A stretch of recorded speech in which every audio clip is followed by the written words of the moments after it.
Mensagem do dia, com o pastor Marcelo Gomes.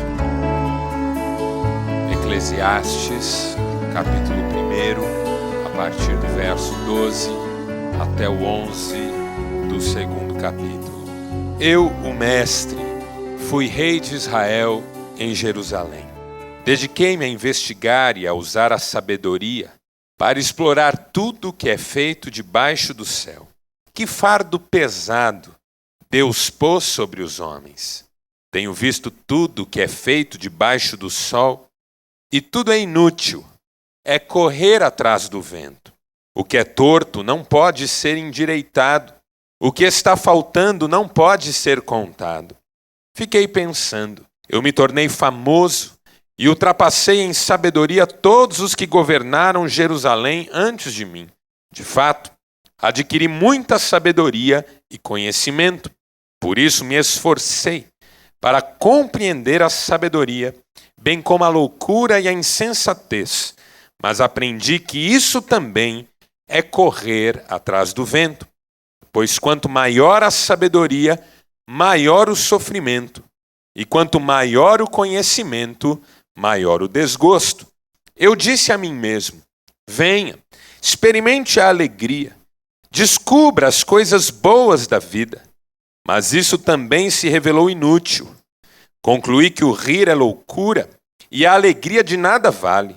Decidi entregar-me ao vinho e à extravagância, mantendo, porém, a mente orientada pela sabedoria. Eu queria saber o que vale a pena debaixo do céu nos poucos dias da vida humana. Lancei-me a grandes projetos, construí casas e plantei vinhas para mim. Fiz jardins e pomares e neles plantei todo tipo de árvore frutífera. Construí também reservatórios para irrigar os meus bosques verdejantes. Comprei escravos e escravas, e tive escravos que nasceram dentro da minha casa. Além disso, tive também mais bois e ovelhas do que todos os que vieram antes de mim em Jerusalém. Ajuntei para mim prata e ouro, tesouros de reis e províncias. Servi-me de cantores e cantoras, também de um harém, as delícias dos homens. Tornei-me mais famoso e poderoso do que todos os que viveram em Jerusalém antes de mim, conservando comigo a minha sabedoria. Não me neguei nada que os meus olhos desejaram, não me recusei a dar prazer algum ao meu coração. Na verdade, eu me alegrei em todo o meu trabalho. Essa foi a recompensa de todo o meu esforço. Contudo, quando avaliei tudo que as minhas mãos haviam feito e o trabalho que eu tanto me esforçara para realizar, percebi que tudo foi inútil. Foi correr atrás do vento e não há nenhum proveito no que se faz debaixo do sol. Louvado seja Deus pela sua palavra. Eu aprendi com Paulo a citar poetas na reflexão da palavra de Deus. E lembrando daquela vez em que ele mesmo fez isso, pensei em começar esta reflexão lendo para você um dos meus poemas preferidos, que é da autoria de Fernando Pessoa. Na verdade, essa é uma poesia inédita, que ele teria escrito no dia 2 de agosto de 1933. Ela diz assim: sossega, coração, não desesperes. Talvez um dia, para além dos dias, encontres o que queres porque o queres.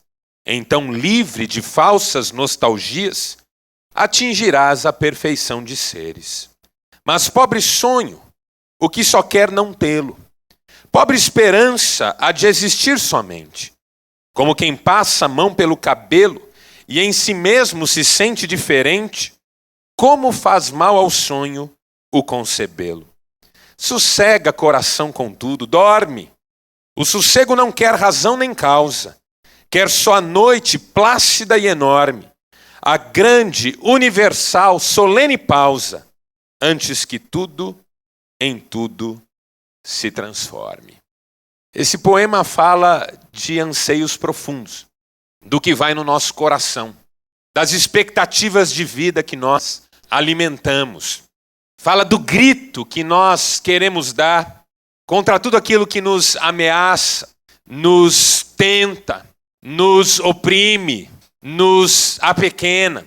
Esse poema fala do grito que eu e você devemos dar diante de tudo aquilo que esvazia a vida e que pode se tornar em prejuízo para o nosso coração. Por exemplo, esse poema é um grito contra o desânimo, porque ele diz: sossega, coração, não desesperes. Talvez um dia, quem sabe para além dos dias, encontres o que queres porque o queres. Cedo ou tarde, alguma coisa vai acontecer. Quem sabe quando a mente e o coração estiverem livres de falsas nostalgias, lembranças do passado que não condizem com uma realidade que de fato foi enfrentada, então a perfeição de ser se estabeleça. Não é hora de desistir, não é hora de desanimar. Grite contra o desânimo e diga: ainda não acabou, eu vou seguir em frente, quem sabe um dia, para além dos dias. Esse poema é um grito contra a resignação que o desânimo provoca, porque ele fala de sonhos que não podem ser deixados de lado. A beleza do sonho não é a sua potencialidade e nem mesmo a sua realização final. A beleza do sonho é o fato de estar ele presente. O pior que pode acontecer ao sonho é ser concebido, porque aí ele deixa de ser sonho. E talvez tenha sido com Pessoa que Rubem Alves aprendeu quando escreveu que quem é rico em sonhos nunca envelhece. Pessoa nos escreve aqui que nós não podemos perder a capacidade de sonhar, de esperar pelo futuro com expectativas profundas. A vida tem que valer. Vamos seguir em frente e não vamos nos acomodar. Não vamos abrir mão dos sonhos. Não vamos tornar os sonhos em utilitarismo, em pragmatismo doentio. Não vamos fazer as coisas só porque elas funcionam ou deixar de fazê-las porque elas de repente não funcionam. Vamos seguir vivendo, buscando os nossos valores, convicções, os nossos anseios mais íntimos. Viver tem que valer a pena. Esse poema sugere que você não pare pelo caminho e que não deixe o seu coração se endurecer. Mas ele também é um grito contra a angústia, que vem do desânimo, que vem da resignação. Aquela dor no peito, aquele peso sobre ombros. Gente que não para, que não descansa, que não sossega. Pessoa diz: sossega, coração, com tudo, dorme. Quantas pessoas não conseguem nem dormir, de ansiosas que estão, de esgotadas que estão, de estressadas que estão. Porque para você descansar, você não precisa de circunstâncias favoráveis, o que você precisa é só da noite. Dessa noite enorme, plácida, solene, maravilhosa. O descanso não tem nada a ver com as circunstâncias, tem a ver com a necessidade de descansar para continuar enfrentando-as. Então esse poema é um grito contra tudo aquilo que pode nos tirar do foco, roubar a esperança do nosso coração e nos fazer desistir daquilo que de repente é mais precioso para nós. Esse poema é um grito contra o desânimo, a resignação e a angústia, que vira e mexe assaltam o nosso peito e tentam se instalar na nossa alma. Quando eu li esse poema, eu me lembrei rapidamente do texto de Eclesiastes. O texto de Eclesiastes também é maravilhoso. Ele toca nos mesmos temas. Ele fala de desânimo. Tudo é inútil debaixo do sol. É interessante ler um texto como esse com a igreja, porque ao final da leitura, eu olho nos olhos das pessoas e percebo um certo impacto, uma certa surpresa. Isso está na Bíblia mesmo? Pastor, o senhor tem certeza que o senhor leu a Bíblia? Essa palavra aqui é Bíblia mesmo? Esse livro de Eclesiastes, isso não é do inimigo, não? Tem desânimo aqui, uma sobrecarga de desânimo. Eu tenho observado o que Deus tem feito com os homens e Ele tem posto um fardo pesado sobre os ombros deles. Tudo é inútil, é correr atrás do vento, tem resignação aqui. Não vale a pena. O que está torto fica torto, o que está ausente permanece ausente. O que não dá, não dá. Nada muda, por mais que a gente faça, nada muda. Esse texto fala de angústia. Não vi proveito nenhum no que se faz debaixo do sol. Tem cansaço de alma aqui. E é por isso que a Bíblia é um livro maravilhoso, extraordinário. Quem é que nunca se sentiu assim? Quantos de nós não chega ao final de mais um ano arrebentados, cansados, abatidos, feridos, machucados, desanimados, resignados? Quer saber? Eu tô fora. Eu não quero mais nada com nada, não. A gente tenta ajudar e só se prejudica. A gente quer fazer o melhor e ninguém reconhece. A gente dá oportunidade e só se estrumbica, se é que essa palavra existe. A gente se esforça e não vê o resultado. Quantos de nós não chega ao final de um ano assim? Por que eu corri tanto, meu Deus? Por quê? Que vida é essa? Esse texto é um retrato de muitos de nós, não de todos. Porque a verdade é que se o seu momento não é esse, em algum momento da sua vida assim o foi. E se até agora não foi, o que eu acho muito improvável, cedo ou tarde será. Porque o autor bíblico está dizendo o seguinte: debaixo do sol é assim. Então tem desânimo aqui, tem resignação aqui, tem angústia aqui. Só que a diferença entre esse texto e o de Fernando Pessoa é que se o poema de Fernando Pessoa é um grito contra tudo isso, no sentido de expurgar tudo isso, esse texto é uma revelação poderosa a respeito da origem de tudo isso. De onde vem esse desânimo? De onde vem a resignação? De onde vem a angústia? E à medida em que ele nos apresenta as fontes desses sentimentos, ele também nos mostra como nós podemos superá-los. E hoje eu vim pregar para você, com base nesse texto, que a vitória de Deus sobre o seu desânimo, que a vitória de Deus sobre a resignação, que a vitória de Deus sobre a angústia. E entender de onde isso vem vai nos ajudar a entender como superar. A primeira lição que eu aprendo com esse texto é que desânimo, resignação e angústia vêm da nossa pretensão de ocuparmos o lugar que é só de Deus. Eu vou repetir.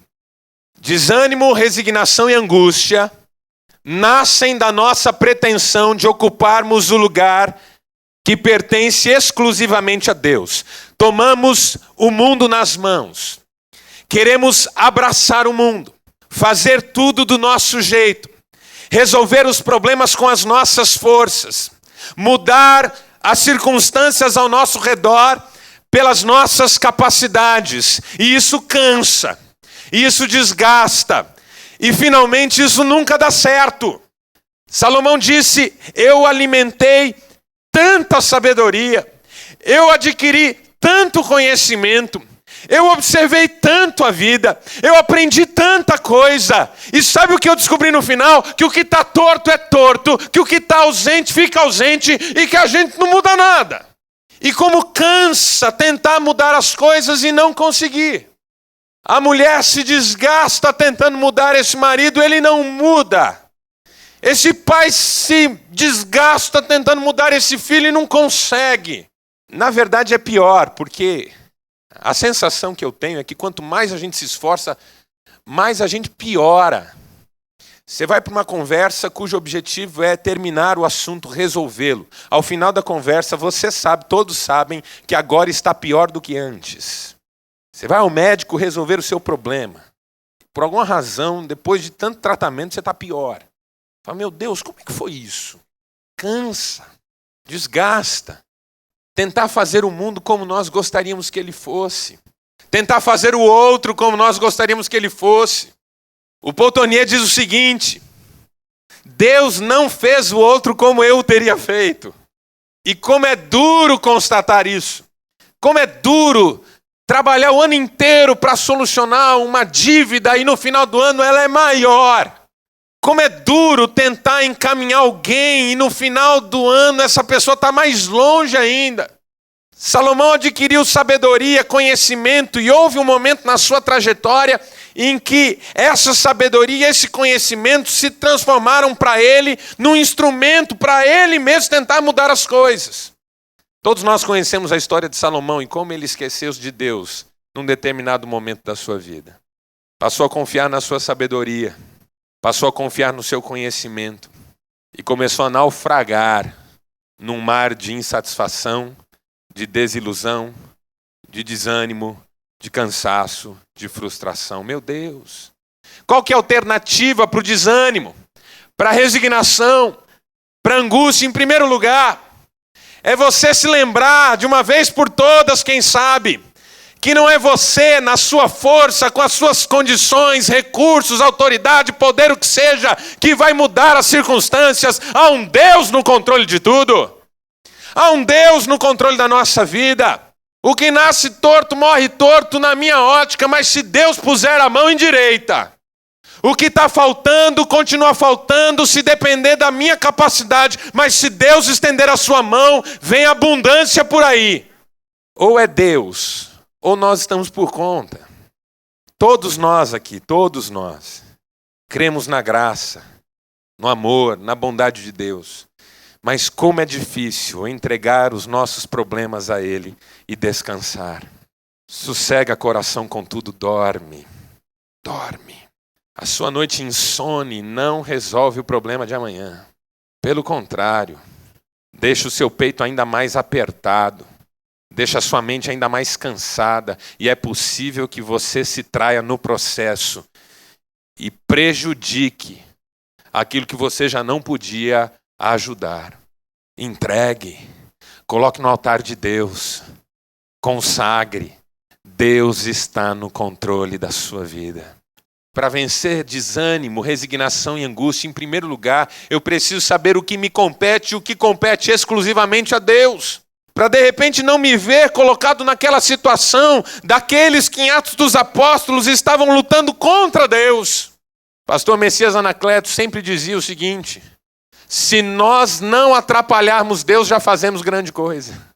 As nossas ideias mirabolantes, as nossas iniciativas, os nossos rompantes, as nossas tomadas de frente, as nossas tentativas de segurar as rédeas a todo custo, os nossos complexos de onipotência, fantasias de onipotência, tudo isso eu quero colocar hoje diante do altar, porque isso tem me cansado, desanimado, não tem dado fruto, mas todas as vezes que eu confiei no Senhor, a minha vida fluiu. E o que eu demoraria 1000 anos para conquistar, o Senhor colocou na minha vida naquele dia. Porque eu creio num Deus que age em todas as coisas para o bem daqueles que o amam. Louvado seja o nome dele por isso. Salomão desanimou, resignou-se, angustiou-se, porque esqueceu que essa obra é de Deus e não nossa. Se Deus quiser fazer, Ele faz. Se Deus não quiser, está feito. Se Deus quiser fazer, Ele faz. Se Ele não quiser, é porque já está feito. Segunda lição que eu aprendo aqui sobre a origem do nosso desânimo, resignação e angústia, é que a gente desanima, resigna e angustia todas as vezes que as nossas ilusões nos fazem pensar que felicidade depende de conquista. Outra origem dos sentimentos de desânimo, resignação e angústia é a nossa ilusão de que felicidade tem a ver com conquista. Salomão entrou por esse caminho. Salomão também viveu esse dilema. Salomão também acreditou em algum momento da sua trajetória que ter era sinônimo de ser. Então, ele se lançou a fazer e a construir e a conquistar e a desfrutar tudo que o coração podia querer. Veja o testemunho que ele dá.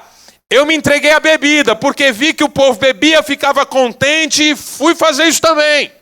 Tentei manter a minha sabedoria, percebi que havia uma incoerência entre uma coisa e outra, mas tentei. Tudo que é extravagância eu fiz, mas não cheguei a lugar nenhum. Então eu decidi construir coisas.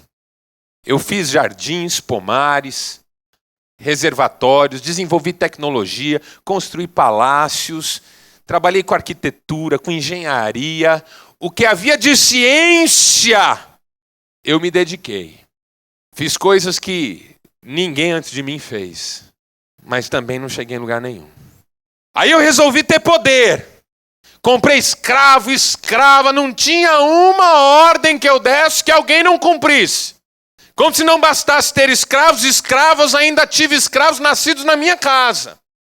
Estava cercado por favores, cercado por serviço, cercado por atendimento, não precisava mover uma palha, conforto não me faltou.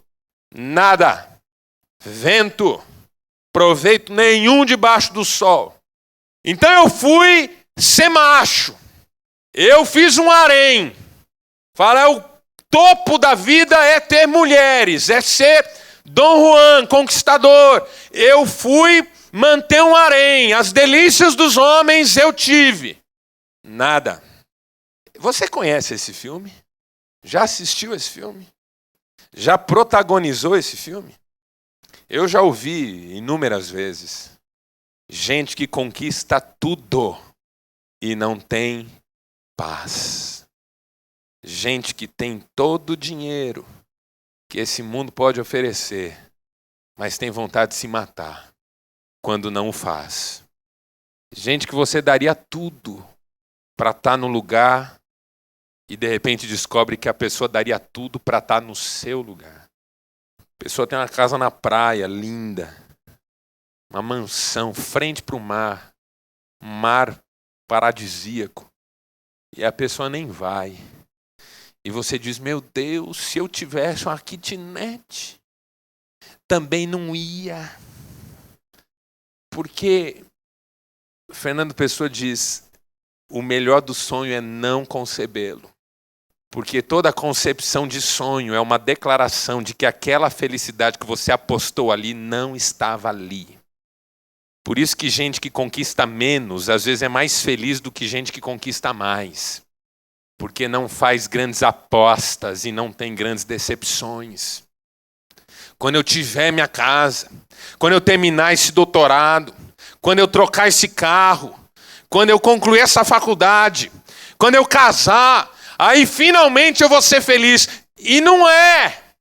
Felicidade não é alguma coisa que tem a ver com conquista. Felicidade é alguma coisa que tem a ver com identidade. Felicidade não está onde você chega. Felicidade está no jeito como você vai.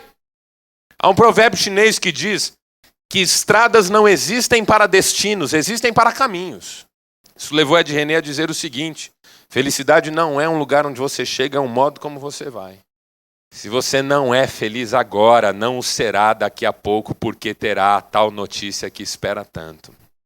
Poderá rejubilar-se de momento, mas logo tudo desvanecerá, porque você só será feliz em Deus. Todas as vezes que a gente confunde felicidade com conquista, a gente cansa. Porque conquista, trabalha, luta, esforça, e essa tal nunca chega. Aí vem Jesus e diz, felizes são os mansos, felizes são os pobres, felizes são os que choram, felizes são os que têm fome e sede, felizes são os pacificadores, felizes os que estão à procura de misericórdia, porque esses são de Deus. Então a solução para o desânimo, a resignação e a angústia que vem dessa minha ilusão de que conquista e felicidade são a mesma coisa, é a percepção de que a minha felicidade está em Deus, em quem eu sou diante de Deus, o que Deus diz a meu respeito, louvado seja o nome dele por isso, conquiste eu ou não, tenha eu ou não, seja eu grande aos olhos do mundo ou não, Deus me ama, sabe quem eu sou? E isso me faz tão feliz. Vamos em frente. Sem cansaço, resignação, angústia. Porque Deus é bom. E por último, vamos terminar. Terceira lição que eu aprendo aqui sobre a origem das nossas resignações, desânimo e angústia é que elas também vêm do nosso esquecimento de que aqui não é o nosso lugar. Foi isso que Salomão esqueceu. Ele finalmente diz: não há nenhum proveito no que se faz debaixo do sol. Por quê? Porque eu e você não fomos feitos para viver eternamente aqui debaixo do sol. A nossa casa é outra. A nossa vida é outra. A nossa espera é outra. Sabe o que cansa? Cansa remar contra a maré. Se você, como eu, cresceu indo ao mar, à praia, de cada 15 dias, que era o que nós fazíamos morando em São Paulo, você sabe várias coisas sobre o mar, muito interessantes. Você sabe o que é entrar na água, brincar um pouco, olhar para a praia, procurar o seu guarda-sol e não achar, porque ele está a 100 metros à direita. E você não viu, mas a correnteza levou você. O fluxo do mar levou você. Aí você é criança, você tenta ficar parado. As ondas vêm, voltam e você tenta ficar no mesmo lugar. É muito difícil. Cansa muito. Só tem um jeito. É você se enterrar. Caso contrário, você vai. Não tem perna que aguente. O mar é uma delícia, mas cansa. Porque a correnteza dele, a força dele, não permite que você fique onde está. O mundo é como o mar. É um lugar que pode ser maravilhoso, mas não foi feito para você ficar ali. A correnteza ruma em outra direção. E toda vez que você tentar fincar pés, você vai cansar muito. E só terá êxito se enterrar ali.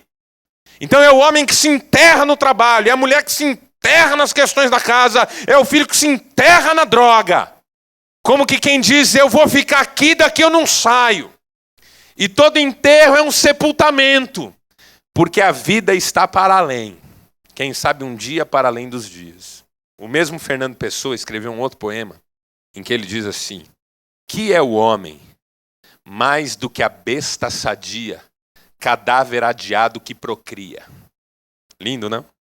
Pode escrever no seu cartão para a namorada. A esposa que está meio chateada pode usar com o maridão aí. O realismo que diz, nós não fomos feitos para cá. Podemos até gostar daqui.